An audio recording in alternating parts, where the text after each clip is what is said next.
so these manuscripts become like, they become like sort of art objects. They've got a strange kind of aura about them that, you know, it's a bit like seeing the Mona Lisa or something. You know that this is unique. This is the only copy of its kind. It's here, and you can see the different colours. He used crayons, he coloured in his doodles and so forth.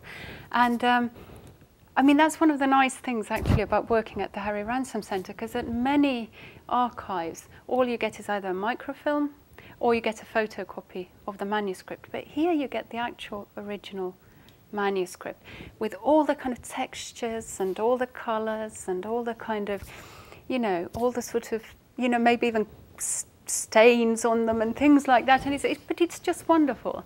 And there's something very special about, you know, having that privileged access to that kind of material.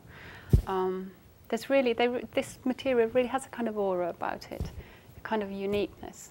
You spend, I don't know, you know, 10 minutes trying to decipher a passage of, you know, difficult handwriting, and then suddenly you get it, and it's hilarious. And you hear other scholars as well laughing, you know, every now and then someone just kind of giggles with delight, you know, because you know, something absolutely kind of hilarious emerges. Yeah, no, it is. It's but even the handwriting, it's actually, I find it's actually easier to decipher when you have the original manuscript. It's much harder when it's a photocopy or a microfilm, because one, well, you lose the colours, you lose the kind of sense of the different, this is quite important as well actually, the different pens, the different kinds of ink, because that gives you an idea as well of, you know, when these changes might have been made, that something was written first, then comes a different pen, and then that's crossed out again, and you get a kind of better sense of the development, of the genealogy, as it were, of the evolution of the text. Yeah.